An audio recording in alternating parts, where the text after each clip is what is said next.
இயேசுவின் ரத்தம் ஜெயம். Praise the Lord my dear brothers and sisters. இந்த நாளையும் ஆவியானவர் உணர்த்தின காரியம், இயேசுவிடம் போகிறோமா? ஆவியானவர் உணர்த்தின வசனம், யோவான் எழுதின சுவிசேஷம் அதிகாரம் 20 வசனம் 6. சீமோன் பேதுரு அவனுக்கு பின்னே வந்து கல்லறைக்குள்ளே பிரவேசித்து, then cometh Simon Peter following him and went into the sepulchre and see the linen clothes lie. John chapter 20 verse 6. எனக்கன்மானவர்களே, இந்த இடத்துல என்ன வாசிக்கிறோம் அப்படின்னா, சீமோன் பேதுரு ஒரு சீசனுக்கு பின்பதாக வந்து கல்லறைக்குள்ளே பிரவேசித்தான் அப்படின்னு இந்த இடத்துல நம்ம பார்க்கிறோம். நாம் இன்றைக்கு அநேக நேரத்தில் விலகி செல்கிறோம், ஆனால் இயேசுவிடம் போகிறோமா? நம்ம கொஞ்சம் யோசித்து பார்க்கணும். கொஞ்சம் வருஷத்துக்கு முன்னாடி எனக்கு தெரிஞ்ச ஒரு பிரதரை வழியில நான் மீட் பண்ணேன். அப்ப அவரை பார்த்த உடனே பேசிட்டு இருந்தேன், எப்படி இருக்கீங்க கேட்டுட்டு அவர் சர்ச்சுக்கு போற அந்த காரியத்தை பத்தி பேசினேன். நல்ல பையன், அதாவது என்னோட ஒரு 2-3 வயசு எங்கரா இருப்பாருன்னு நினைக்கிறேன். அப்ப சொல்லிட்டு இருக்கும் போச்சுல, இல்ல பிரதர், இப்போ நான் சர்ச்சுக்கு போறது இல்லை கொஞ்ச நாளா அப்படின்னாரு. எதுக்காக அப்படின்னு கேட்கிறப்ப அவர் சொன்ன காரியம், என் ஃப்ரெண்ட்ஸ் கொஞ்சம் பேர் கூட இப்ப கொஞ்ச நாளா நான் சேர்ந்துட்டு இருக்கேன். அவங்க கூட சேர்ந்து கொஞ்சம் நான் ட்ரிங்க்ஸ் பண்ண வேற ஆரம்பிச்சிட்டேன். இந்த பாவத்தை செஞ்சுட்டு நான் அந்த மாதிரியான ஒரு ஹோலியான ஒரு பிளேஸுக்கு நான் போறது தப்புன்னு நினைக்கிறேன். ஸோ நான் போறது இல்லை அப்படின்னு அவர் சொன்னாரு. நான் அதுக்கு பின்னாடி பேசிட்டு அவரை சர்ச்சுக்கு போக சொன்னேன். இப்போ கரண்ட்ல அவரு சர்ச்சுக்கு கரெக்டா போயிட்டு இருக்கிறாரு. ஆனா நம்ம ஒரு காரியம் யோசித்து பார்க்கணும். அவர் சொன்ன விஷயம் எத்தனை பேர் அது சரின்னு நினைக்கிறோம்? அவர் சொல்றாரு, நான் ஒரு பாவத்தை செஞ்சுட்டேன் பிரதர், இந்த பாவத்தோட நான் சர்ச்சுக்கு போறது தப்பு, நான் போக கூடாது, அவ்வளவு பரிசுத்தமான இடத்துல நான் போய் அதை பரிசுத்த குலைச்சல் ஆக்க கூடாதுன்னு சொல்லி அவர் சர்ச்சுக்கு போறதை ஸ்டாப் பண்ணிட்டேன்னு சொன்னாரு. ஆனா ஒரு விஷயம் நல்லா ஒண்ணு புரிஞ்சுக்கணும். ஒரு ஹாஸ்பிட்டலுக்கு நம்ம எப்போ போகணும்? நம்ம நல்ல ஹெல்த்தியா இருக்கப்போ நம்ம போக கூடாது. மாறாக நம்மளால உடம்பு முடியாம எந்திக்க முடியாம நொந்து போய் உட்கார்ந்து இருக்கும் போச்சுலதான் கண்டிப்பா ஹாஸ்பிட்டல் போகணும், டாக்டரை மீட் பண்ணணும். சோ நான் இன்னைக்கு உலகத்துல சில காரியங்களை நான் மீறலாம். ஆனா நான் சர்ச்சுக்கு போறதையோ பிரேயர் பண்றதையோ கண்டிப்பா நிறுத்தக்கூடாது.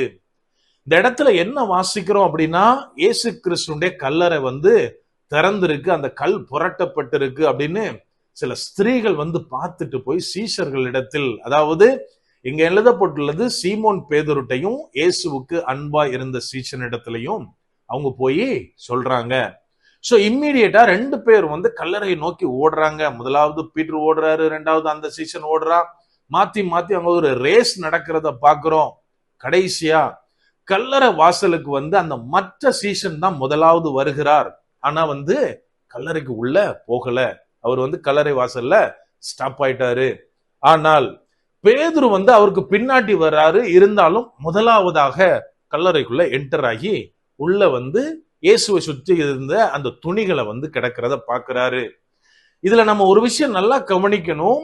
பேதுரு அதுக்கு முன்பதாக அவர்கிட்ட ஒரு பிரச்சனை இருக்கு.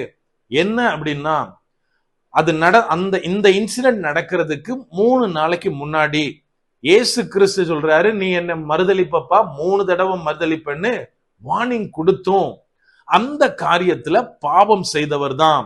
எந்த காரியத்தை சொன்னாரோ அப்படியே இயேசுவை மறுதலித்தவர், சபித்தவர் தான் இந்த பேதுரு. சோ அந்த விஷயம் உள்ள இருக்கும். ஐயோ, இயேசு கிறிஸ்துக்கு அகைன்ஸ்டா அவரை மறுதலிச்சுட்டேன்.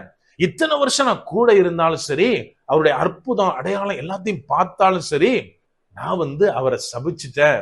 இது நான் செய்யக்கூடாத ஒரு காரியம், ஆனா செஞ்சுட்டேன் அப்படின்னு ஒரு குற்ற மனசாட்சியோட தான் அவர் இருந்திருப்பாரு.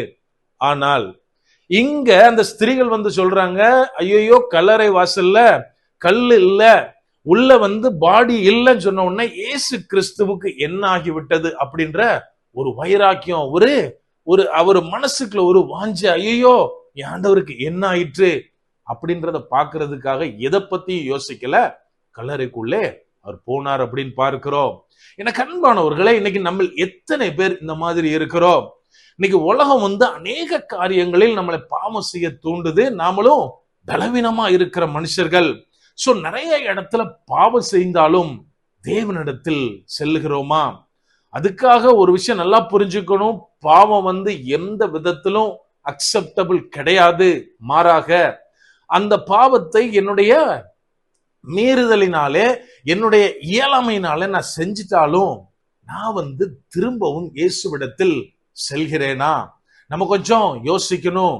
நம்ம எப்ப நான் ஒரு காரியத்துல மீறிட்டேன், நான் ஒரு காரியத்துல பிரச்சனை, எனக்குள்ள ஒரு பாவம் ஆண்டவரேன்னு அவரை தேடி போய் அவர் பாதத்துல நம்மளை சரண்டர் பண்றோமோ, அப்போது அவர் நம்மை பலப்படுத்துவார். நம்ம கொஞ்சம் யோசித்து பார்க்கணும். யூதாசும் இயேசு கிறிஸ்துக்கு எதிராக பாவம் செய்தான். ஆனா அவன் மன்னிப்பை எங்க தேடி போனா? மனிதர்களிடத்தில். கடைசியாக அவன் முடிவு நாண்டு கொண்டு செத்தான் அப்படின்னு வாசிக்கிறோம்.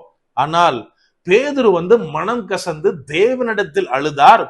மறுபடியும் இங்கே இயேசு கிறிஸ்துவுக்காக வைராக்கியத்தோடு செயல்படுகிறதை நாம் காண்கிறோம். என கண்மானவர்களை, எப்ப செய்த தவறிலிருந்து அவர் வெளியில இயேசுவுக்காய் ஓட ஆரம்பித்தாரோ, தேவன் அவரை வல்லமையாய் பயன்படுத்தினதை நாம் பார்க்க முடியும். சோ நாம செய்ய வேண்டிய காரியம், என்னதான் பிரச்சனை, என்னதான் போராட்டம், பலவீனம் இருந்தாலும் இயேசுவுக்காக இயேசுவிடத்தில் நாம் மறுபடியும் சேரும் போது, அவருக்காய் எழும்பி நிற்கும் போது, தேவன் நம்மை கொண்டு பெரிய காரியங்களை செய்வார். அப்படியே கண்களை மூடுவோமாம். அன்பான ஆண்டவரே, இந்த நேரத்திலே அப்பா உம்மை நோக்கி பார்க்கிறோம். ஆவியானவர், நீர் எங்களோட இருக்கிறீர், அதற்காய் நன்றி செலுத்துகிறோம். அப்பா, இன்னைக்கு அநேக நேரத்துல நாங்கள் பலவீனமானவர்களாய் உம்மை விட்டு சற்று பிரிந்ததை போல காணப்படலாம் தகப்பனே. எங்களுடைய பாவம் உமக்கும் எங்களுக்கும் இடையில அநேக நேரத்துல ஒரு திரைச்சீலை போல நிக்கலாம். ஆனாலும் தகப்பனே, அதை எல்லாத்தையும் விட்டுட்டு உம்மை நோக்கி வர ஆவியானவரே, நீங்க கிருபை பாராட்டுங்க.